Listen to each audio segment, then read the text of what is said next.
Morning. हम लोग हैं सीटेट पटना के चैनल पर। आज आप लोग को बताते हैं एस्टेट के बारे में, जिसको आप कहते हैं सुपर टेट। एस्टेट, बहुत सारे लोगों के मन में बहुत सारा सवाल है कि इसको लेकर क्या। कई जगहों पर या हमारे आपके चैनल पे भी आप देखे होंगे कि इसका सिलेबस को दर्शाया गया, फिर भी हम आपको बताते हैं।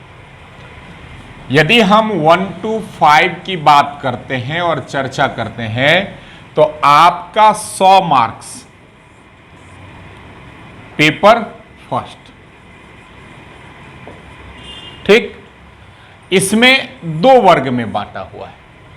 एक वर्ग वो है आपका 25 मार्क्स का, जो आपका इंग्लिश, और 75 मार्क्स में आपको 3 वर्ग में बांट दिया है। एक वर्ग है वो है आपका हिंदी का, दूसरा वर्ग है वो है आपका बांग्ला का, और तीसरा जो है वो आपका है उर्दू का। ये 3 में से कोई एक, या तो आप ये ले सकते हैं, या ये ले सकते हैं, या ये ले सकते हैं। कॉन्फ्रेंस होने से पहले, मतलब जब ये वैकेंसी आई थी उस समय था 30% मार्क्स यहां से भी और 30% मार्क्स, लेकिन फिर बाद में जो भी चर्चा हुई, अब सरकार ने स्टेटमेंट दिया, बीपीएससी बोर्ड ने स्टेटमेंट दिया है, ओवरऑल 100 में 30% लाना अनिवार्य। मतलब कहने का कि इससे भी आप 30 ला सकते हैं, और दोनों को, क्योंकि इससे तो एक अकेला 30 ला नहीं सकते, दोनों मिलाकर आप 30। लेकिन वहां कहा गया है कि इसका मतलब ये नहीं कि इंग्लिश में 0 होना है। आप उनके उस चीज को देख लीजिए, मतलब कुछ ना कुछ मार्क्स यहां भी आप ला, जब तक ये 30% आपका इसमें नहीं होगा और पेपर सेकंड में आपका कितना भी अच्छा गया हो, आपकी कॉपी का चेक नहीं होगा।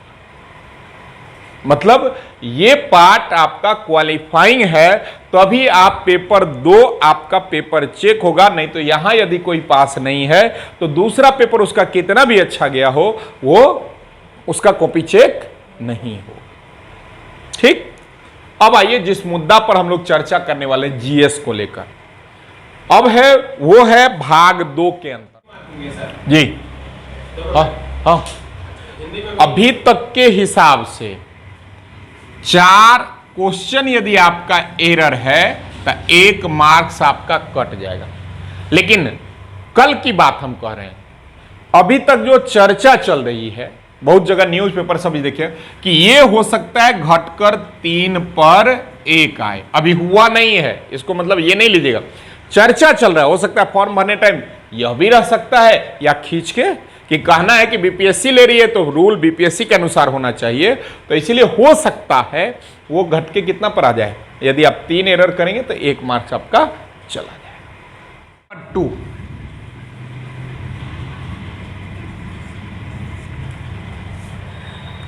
पेपर 2 में हम बात करें 1 to 5 में। पेपर 2 में 150 मार्क्स का पेपर होगा, ठीक, जिसमें मतलब शॉर्ट में समझाने के लिए GK, GS plus maths plus reasoning, ठीक। तो मैथ आपको सर बताए होंगे, रीजनिंग बताएंगे, हमको समझाना है इस भूभाग को। अब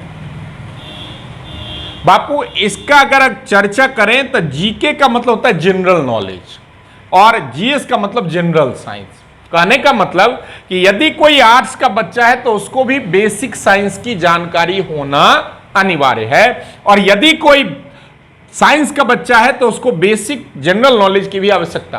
क्योंकि हम आप यदि टीचर का ज्वाइन करते हैं तो आपको एक समाज निर्माता कहा गया, और आपकी नॉलेज अच्छी होगी तभी आप अगले को नॉलेज दीजिएगा। तो इसीलिए सरकार का मानना है कि कोई भी मनुष्य अगर वो चाह रहा है कि हम समाज निर्माता बने, हम लोगों को जानकारी दे, तो उससे कुछ ना कुछ % आपको अधिक जानना चाहिए। जैसे मान लीजिए हम ही आपको अभी पढ़ाने आए, और आपसे थोड़ा भी यदि हमको अधिक जानकारी हो तो हम आपको बताएंगे क्या। इसीलिए सरकार इसमें इस पर जोर दिया है। कुछ भी हो सकता है समझाने के लिए, कि हो सकता है किसी कारणवश किसी दिन साइंस के फैकल्टी नहीं आए, आर्ट्स वाले हो, तो उनको यह जानकारी होनी चाहिए कि जाकर पढ़ा। ऐसा भी तो हो सकता है ना। मान लीजिए सरकार जैसे स्कूल वगैरह में करवाती है किसी तरह का फंक्शन वगैरह और नेतृत्व करते हुए ब्लॉक जिला स्तर जाता है, तो भैया अगर यही फैकल्टी जाए और साइंस का कोई सर्विस चल रहा है तो थोड़ा सा इसकी जानकारी दे। तो इसीलिए यहां पर जीके जीएस शब्द का चर्चा किया गया। इसमें सरकार जो है फोकस किया है वो, अगर जीके जीएस की बात करते हैं तो पढ़ा जाता है आपका हिस्ट्री 3 भाग में, जियो एक नहीं कहिए 2 पार्ट में, एक भाग वर्ल्ड ज्योग्राफी और दूसरा इंडियन ज्योग्राफी। ठीक, वहीं पर आप इकोलॉजी सिस्टम देखिएगा तो उसका कुछ भाग इसमें शामिल रहता है। ठीक, तीसरा सरकार कहा नहीं है, बहुत जगह पॉलिटी का उल्लेख नहीं है, पर यदि जीके का बात होता है तो पॉलिटी का भी कुछ भाग आपको जानकारी, जबकि आप देखिएगा तो सिलेबस में उसका चर्चा को वैसा कुछ, लेकिन जैसे ही नहीं करके ओवरऑल ये कह रहा है, जैसे हम कहें फलना व्यक्ति आए तो एक ही आएगा ना, लेकिन करें जहां जो भी है वो हमारे साथ आइए तो जो भी सब्जेक्ट है वो आएगा ना। यहां जैसे ही जनरल नॉलेज है तो जनरल नॉलेज में सभी चीज, तो तीसरा पार्ट हो जाएगा वो हो जाएगा आपका पॉलिटी। चौथा पार्ट आपका है वो हो जाएगा इको मतलब इकोनॉमिक्स, 1 2 3 4 हुआ। इसके बाद साइंस जो आपका 3 होगा, फिजिक्स, केमिस्ट्री और बायो। ठीक, ये आपका एग्जैक्ट जीके का और जीएस का सिलेबस।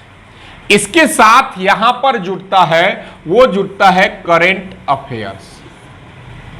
अधिकांशतः बच्चों का यही भाग जो है वो थोड़ा सा कमजोर होता है कि इसमें पढ़ना क्या है, कहां से पढ़ना है और कैसे पढ़ना। नॉर्मली अगर एक एक सब्जेक्ट बाय जाते हैं, हिस्ट्री में यदि आप सिलेबस देखिएगा, बिहार गवर्नमेंट का सिलेबस देखिएगा तो वहां पर विश्व इतिहास भी शामिल है। हां 1 to 5 में नहीं कह सकते हैं, 6 7 8 जब है तो सारा सिलेबस हम चर्चा कर देते हैं, तो वहां पर विश्व इतिहास का भी चर्चा किया गया है।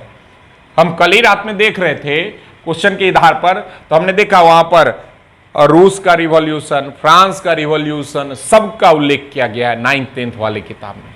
तो सिलेबस जीके जीएस सबका वही होगा। तो बहुत सारे लोग चर्चा किए हैं कि हिस्ट्री का मतलब केवल मॉडर्न, ऐसा कुछ भी नहीं है। बहुत जगह बहुत वीडियो में ऐसा बताया गया है, जबकि ऐसा, यदि मान लीजिए मॉडर्न पढ़ेंगे तो एंशिएंट में पूरा क्षेत्र अधिकांशतः मिलता है बिहार से, और बिहार का टेक्स्ट बुक खरीद कर आप देखिए वहां पर एंशिएंट का उल्लेख है। तो हिस्ट्री में इस 3 में सबसे ज्यादा हम ये कह सकते हैं कि फोकस किया जाएगा मॉडर्न पर, मॉडर्न के बाद एंशिएंट पर, और कुछ भाग मेडाइवल के साथ साथ किस पर, विश्व इतिहास पर, कुछ रिवॉल्यूशन। क्योंकि यदि आप जो अध्यक्ष महोदय हैं बीपीएससी का, उनका स्टेटमेंट सुने होंगे तो वो कहे हैं कि यदि आप 6 क्लास को पढ़ाने जा रहे हैं तो आपके पास 9th 10th का नॉलेज होना आवश्यक है, कि आप इस बच्चे को पढ़ा रहे हो सकता है इसमें कुछ भी बच्चा हो, जिज्ञासा हो, कुछ अधिक पूछे, तो आपकी जानकारी यहां तक होनी चाहिए। उस आधार पर हम कह रहे हैं कि आप सिलेबस जाकर चेक करिए, विश्व इतिहास वहां पर शामिल है। तो हिस्ट्री में मुख्य रूप से बार बार दोहरा रहे हैं, हम लोग मॉडर्न को पढ़ेंगे। अब मॉडर्न में जो पढ़ेंगे तो सबसे ज्यादा वहां पर रिवॉल्यूशन जो दिया है वो आपका 1857 के आसपास का जनजातीय विद्रोह, 1857 का विद्रोह, इसके बाद जो विद्रोह हुआ है या गांधी युग का चर्चा है या आर्य समाज का चर्चा, उस पर ज्यादा फोकस किया गया है। या कल जो चर्चा हुई है उस पर 3 पर 1, कल के चर्चा के आधार पर हो सकता है, अगर आप देखिएगा बहुत सारा वीडियो है इनका शिक्षा मंत्री का, कि आने वाले समय में या इसी पेपर में जो भी हो आपका इंटरव्यू शामिल करेगा। इंटरव्यू हो या किसी भी स्कूल में ले जाकर कुछ देर पढ़वाने की स्थिति, उसके आधार पर उन्होंने दिया है, स्टेटमेंट दिया है कि हम मेरिट निकालने का प्रयास करेंगे। अभी तक पूर्ण रूप से लागू की बात नहीं हुई है, कल ये स्टेटमेंट आया है। तो आपको इन चीजों का नॉलेज अच्छा होगा तब ना जाकर बच्चों के बीच में, क्योंकि वो तो ले जाकर खाली पढ़वा तो नहीं लेंगे, उनके साथ कुछ अधिकारी भी आपको देखने और जज करने के लिए रहेंगे। तो सभी चीजों का बहुत बेसिक से आपको नॉलेज होना अनिवार्यता है। और पूर्ण रूप से बिहार सरकार का जो बुक है या कह सकते हैं जो सिलेबस है उस आधार। तो हिस्ट्री में 4 पार्ट को हम लोग पढ़ेंगे, जिसमें सबसे पहले मॉडर्न को पढ़ेंगे। मॉडर्न में भी रिवॉल्यूशन को सबसे पहले पढ़ेंगे, रिवॉल्यूशन के बाद जो थोड़ा बहुत है उसको पढ़ेंगे। उसके बाद आपका जो भाग है हम लोग एंशिएंट पढ़ेंगे, तब मेडाइवल और विश्व इतिहास को पढ़ेंगे। अब आते हैं ज्योग्राफी का बात करते हैं।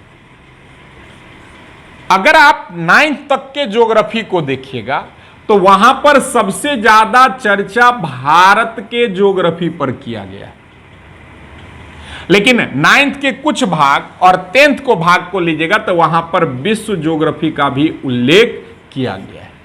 हाँ, ये कह सकते हैं कि बहुत विस्तार नहीं गया है, ये पूछा गया है, देखिएगा अगर तो वहां पर चर्चा किया गया है कि विश्व की सबसे बड़ी नदी कौन सी है, पक्षी के आकृति बनाने वाली नदी कौन है, राजधानियों का नदी कौन है, सबसे हाइट पर कौन सा ज्वालामुखी है, या विस्तार पूर्वक तो वहां पर देखिएगा ब्रह्मांड का उल्लेख है।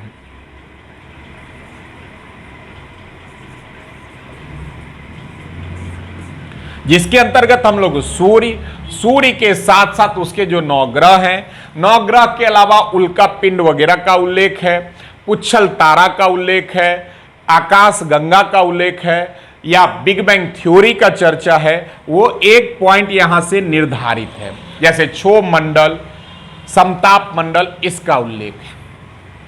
भारत की बात करते हैं तो भारत में सबसे पहले बेसिक भारत मतलब कहने का कि भारत, जैसे हम आप जानते हैं कि था पहले से, पर विश्व के नक्शा पर हम लोग कब आए? 1498 में। आजादी के बाद 1950 मूल संविधान, ऐसे 47 है लेकिन मूल संविधान के आधार पर ये। तो यहां पर भारत का क्षेत्रफल कितना है, भारत का नॉर्थ पॉइंट कौन सा है, सबसे साउथ पॉइंट कौन सा है, सबसे ईस्ट पॉइंट कौन सा है, सबसे वेस्ट पॉइंट क्या है। यदि ये भारत है तो इसके चारों तरफ कौन कौन सा जो देश है वो सीमा बनाया है।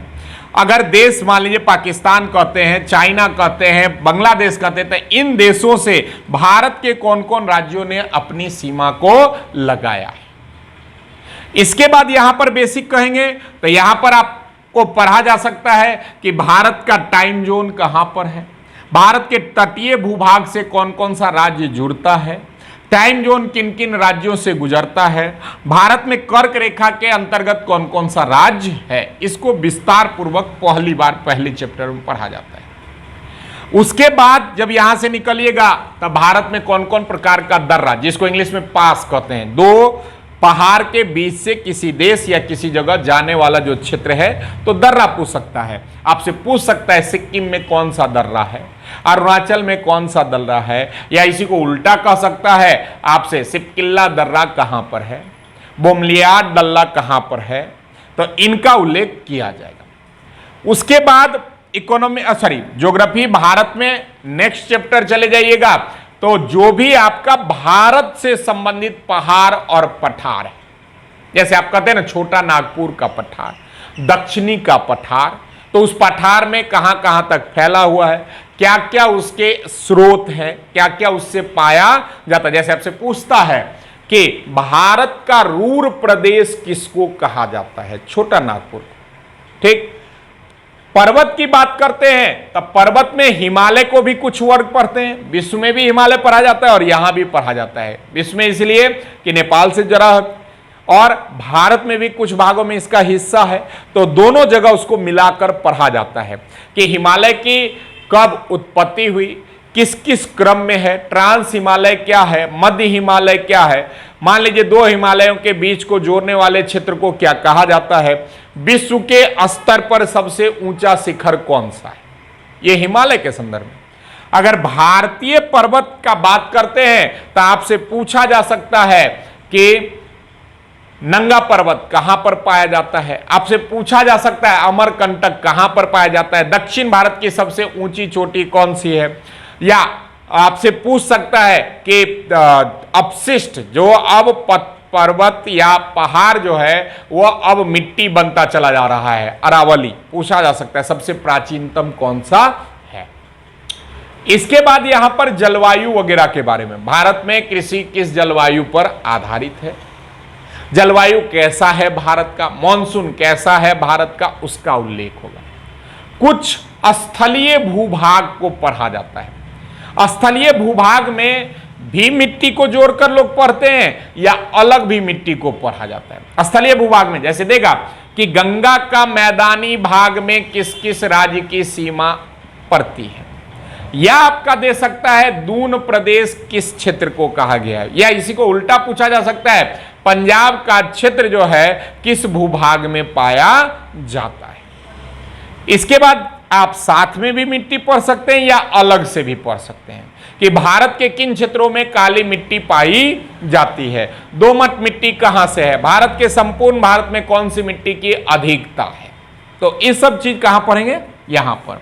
इसी चीज को सिलेबस के आधार पर विश्व के आधार पर भी पढ़ेंगे कि विश्व में कौन सी नदी, कहां विश्व का सबसे सर्वोत्तम ज्वालामुखी कौन सा है, विश्व का कौन कौन सी नदी जो प्रमुख है, सबसे लंबी कौन है, सबसे बड़ी नदी कौन है। इसी ज्योग्राफी में थोड़ा सा भाग इकोनॉमिक्स का जोड़कर भी पूछता है। जैसे आपसे पूछ सकता है झूम की खेती किस क्षेत्र में पाया जाता है, या दे सकता है कौन सी जनजाति कहां पर पाई जाती है, उसका मुख्य आय का स्रोत क्या है। ज्योग्राफी के बाद उसमें शामिल होता है, जिसको हिंदी में हम लोग राजनीति शास्त्र कहते हैं। हो सकता है इसमें डीपली ना जाए, आपसे पूछे राष्ट्रपति के बारे में पूछ सकता है, किस आर्टिकल में राष्ट्रपति का चर्चा किया गया है, या राष्ट्रपति का पद कहां से लिया गया है। कुछ अधिनियम है, जैसे आप सुनते होंगे 1773 एक्ट, उसके बाद 1784 act, 1813 act, 1835 act, 1858 act, so on करते हुए 1935 एक्ट तक पढ़ा जाता है क्रमानुसार। अब इसी में आपसे पूछ सकता है कि ईस्ट इंडिया कंपनी का शासकीय अधिकार किस एक्ट से समाप्त हुआ है, ईस्ट इंडिया कंपनी का जो है व्यापारिक अधिकार किस एक्ट से समाप्त हुआ है। आपसे पूछा जा सकता है कि वर्तमान भारत में संविधान में सबसे अधिक हिस्सा किस एक्ट का लिया गया है, तब 35। उसके बाद मुख्य रूप से आर्टिकल 1 से लेकर 51 तक बहुत महत्वपूर्ण है। जैसे एक आर्टिकल या भाग 1 में संघ का उल्लेख है, तो आपसे पूछ सकता है कि भारत राज्यों का संघ है किस आर्टिकल में किया गया है। आपसे पूछा जा सकता है कि यदि बिहार को 2 वर्गों में बांटकर बिहार और झारखंड किया गया तो उसका चर्चा किस आर्टिकल के अंतर्गत किया गया है, या यदि हम गोवा को अपने में मिलाए हैं तो किस एक्ट के द्वारा मिलाया गया है। नागरिकता क्या है, नागरिकता कितने प्रकार से लिया जाता है, नागरिकता का उल्लेख कहां किया गया है। या आपसे पूछ सकता है कि किस एक्ट में यह बात दर्शाया गया है कि भारत में नागरिकता बिल में भी परिवर्तन लाया जा सकता है। इन सारे चीजों का उल्लेख यहां से यहां तक। आपका फंडामेंटल राइट्स क्या है, राज्य के नीति निर्देशक तत्व क्या है, यह कहां से लिया गया है, लोक कल्याणी शब्द का उल्लेख कहां किया गया है। इसके बाद राष्ट्रपति यहां पर महत्वपूर्ण है, उपराष्ट्रपति है, प्रधानमंत्री, या एक शब्द में कहें संसद, सुप्रीम कोर्ट, हाई कोर्ट। इन चीजों को यहां पर, या इसको एक लाइन में समझाना हो तो पॉलिटी का मतलब होता है विधायिका, कार्यपालिका और न्यायपालिका। पूरा पॉलिटी इसी 3 पर निर्भर है। विधायिका का मतलब होता है कानून बनाना, कानून केंद्र में कौन बनाता है, संसद। अगर संसद को भी डिवाइड करिएगा तो लोकसभा और राज्यसभा। दूसरा, राज्य की बात करते हैं तो राज्य में कानून कौन बनाता है? विधानसभा, और कुछ राज्यों में विधानसभा प्लस विधान परिषद। तो सारा चीज इसी तीन पर निर्भर है। कार्यपालिका, बने हुए कानून को लागू करने का कार्य कार्यपालिका करता है। अब यह भी दो वर्ग में, एक केंद्र में और दूसरा राज्य में। केंद्र में राष्ट्रपति और राज्य में राज्यपाल। न्यायपालिका, न्यायपालिका हमारे यहां तीन स्तरीय है, त्रिस्तरीय है। डिस्ट्रिक्ट कोर्ट, हाई कोर्ट और सुप्रीम कोर्ट। इसी मुख्य रूप से पूरा पॉलिटी इसी तीन पर निर्भर करता है।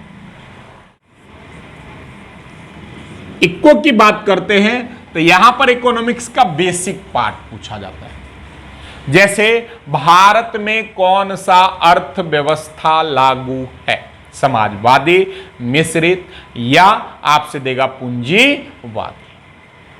यहीं पर फिर आपसे पूछ सकता है जीडीपी क्या है, जीएनपी क्या है, एनएनपी क्या है, राष्ट्रीय आय क्या है, बेरोजगारी क्या है, कितने प्रकार का बेरोजगारी पाया जाता है, ग्रामीण क्षेत्र में कौन सा बेरोजगारी है, शहरी क्षेत्र में कौन सा बेरोजगारी पाया जाता है, बैंक क्या है। बैंक के साथ साथ आपसे पूछ सकता है कि भारत के सभी बैंकों पर नियंत्रण कौन सा बैंक रखता है। इन सारे चीजों का उल्लेख यहां किया जाएगा। जो अधिकांशतः बच्चों का भाग है कमजोर, वो है ये करंट अफेयर्स। यहां को अधिकांशतः बच्चा सोचते हैं ना कि 15 दिन पढ़ लेंगे परीक्षा से पहले, 20 दिन पढ़ लेंगे परीक्षा से पहले तो मेरा ये कंप्लीट हो जाएगा। ऐसा नहीं है। यदि ऐसा आप सोचते हैं तो ये गलत है। जैसे समझने के लिए कि यदि 15 या 20 दिन में आप इसको कंप्लीट करना चाहते हैं तो मैक्सिमम आपको 12 माह, मिनिमम 6 माह का पढ़ना अनिवार्य है करंट के लिए। जैसे अगर अभी कुछ माह पहले ही अध्यापक का लिया था, हाई स्कूल जो 12 साल टीचर थे उन लोगों का हाई हेड मास्टर का बहाली लिया था, सुने होंगे। अब उसमें 12 माह का करंट था, यही बीपीएससी लिया।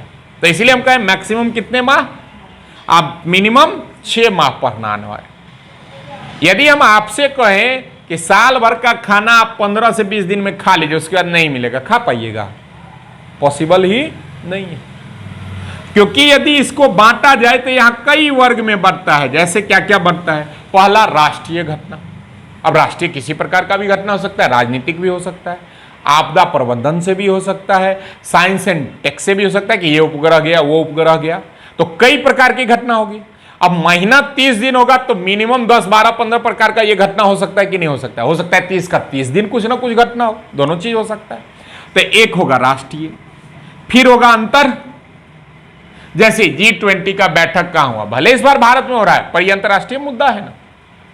मान लीजिए अभी कुछ समय पहले सीरिया वगैरह में भूकंप आया, कहां हुआ है या कब हुआ है, या भारत वहां के लोगों को बचाने गया तो उसको कौन सा मिशन नाम दिया गया। यदि कहीं का राष्ट्रपति प्रधानमंत्री परिवर्तित होता है तो उस तरह का चीज। तो 2 भाग हुआ। तीसरा भाग इस पर आइएगा तो आर्थिक शब्द से होगा। जैसे मानव विकास रिपोर्ट आर्थिक से संबंधित है। जैसे मान लीजिए आपका कि अभी बजट पारित हुआ, आर्थिक से संबंधित है। हो सकता है कोई कंपनी नवरत्न में शामिल हुआ, कोई कंपनी महारत्न में शामिल हुआ, किसी कंपनी का आईपीओ को लाया गया। तो इन सब चीजों को आर्थिक 3 घटना हुआ। चौथा घटना है किसी प्रकार का नवीनतम निर्वाचन या नियुक्ति। जैसे मान लीजिए रॉ का अध्यक्ष बदला, मान लीजिए आपका के सीबीआई का अध्यक्ष बनला, मान लीजिए हमारे आपके यहां नए हाईकोर्ट के जस्टिस आए, हमारे यहां नए राज्यपाल आए। ये सब नियुक्ति होगा कि नहीं होगा? और इतना बड़ा देश है तो महीना में 1-2 गो तो ये सब चीज परिवर्तित होता ही होगा। नवीनतम नियुक्ति में राष्ट्रीय के साथ साथ अंतरराष्ट्रीय भी होता है। जैसे वर्ल्ड बैंक का अध्यक्ष, अभी सुनोगे ना, भारत के ही बने हैं, भारतीय मूल के, अंतरराष्ट्रीय है। हो सकता है आपसे पूछे अमेरिका का कौन राष्ट्रपति हुआ, पॉपुलर आदमी है, होगा ही। आपसे हो सकता है पूछे WTO का कौन अध्यक्ष है, तो इसमें भी दो वर्ग, राष्ट्रीय और अंतरराष्ट्रीय। इसके बाद एक भाग वो है आपका खेल से। अब खेल कई प्रकार का होगा, जैसे हो सकता है एशिया कप कहां हुआ, क्रिकेट से हो सकता है। फीफा वर्ल्ड कप कहां हुआ, फुटबॉल से हो सकता है। विश्व बैडमिंटन चैंपियनशिप कहां हुआ, इससे हो सकता है। मतलब जितने प्रकार के खेल हैं उसमें से कुछ ना कुछ तो चलता होगा, तो एक खेल का है। उसके बाद आपका पुरस्कार से है। यह पुरस्कार भी दो वर्ग में, नेशनल और इंटरनेशनल। जैसे नेशनल पुरस्कार में आपसे पूछ सकता है कि इस बार का आईफा अवार्ड किसको, या आपसे पूछ सकता है पत्रकारिता के क्षेत्र में किसको पुरस्कार दिया गया, ये नेशनल। इंटरनेशनल, ऑस्कर किसको मिला, या भारतीय किस मूवी को ऑस्कर दिया गया। इंटरनेशनल, यूएनओ के द्वारा किसको नामित करके पुरस्कार दिया गया है। जैसे दादा साहब फालेकर कहिएगा तो इधर, या मान लीजिए साहित्य के क्षेत्र में नोबेल किसको दिया तो उधर। तो पुरस्कार भी आपका दो वर्ग में बढ़ता है। इसके बाद यहां से पूछता है आपका एक, वह है सैन्य अभ्यास।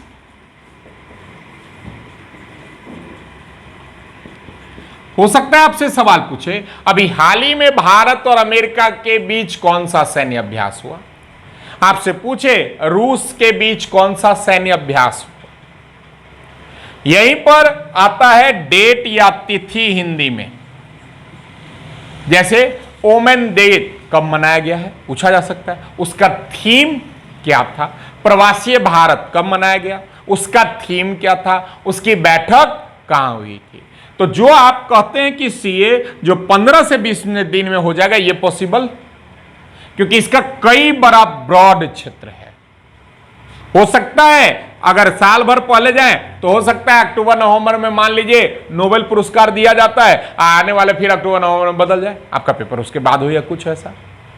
तो इसीलिए इसमें कहा जाता है कि जो आप ये सोचते हैं कि लास्ट में हम पढ़े, तो हम आप लोगों से यही रिक्वेस्ट करेंगे कि इस पर जोर देते हुए प्रत्येक दिन कुछ ना कुछ करें, क्योंकि हिस्ट्री का 4 भाग है। 4 भाग है ना, मॉडर्न, मेडाइवल और एंशिएंट और विश्व इतिहास। जबकि जो नॉर्मली बीपीएससी लेता है, जैसे सुनते होंगे 67वीं, 68वीं, 69वीं, उसमें विश्व इतिहास का चर्चा, तो अधिकांशतः वीडियो वाले जीएस में देखिएगा विश्व इतिहास का चर्चा नहीं किए हैं। हम आपको जोर डालते हैं, यदि हमारे बात पर आपको फेत ना हो तो जाकर 8, 9, 10th की हिस्ट्री की किताब लीजिए। बेसिकली 9th, अगर केवल 10th लीजिएगा तो आपको दिख जाएगा, वहां पर विश्व इतिहास का चर्चा है, रिवॉल्यूशन का चर्चा है। और कुछ इसमें जानना है तो बताइए। और आपकी एक्यूरेसी इतनी अच्छी होनी चाहिए कि निगेटिव मार्क है। तो अब है कि पढ़ना कैसे है। हम लोग जो पढ़ाई शुरू करेंगे, जैसे मान लीजिए हम मॉडर्न की ही बात करते हैं, और मॉडर्न में डायरेक्ट रिवॉल्यूशन पर आते हैं। जैसे मान लीजिए हम आपसे कहें कि हम आपको 1857 का रिवॉल्यूशन या विद्रोह आज बता रहे हैं, ठीक, मतलब आज का टॉपिक आपका क्या है, 1857 का विद्रोह। तो हमारा जो शैली है या हम जो आपको पढ़ाएंगे, पहले इस विद्रोह को समझाएंगे।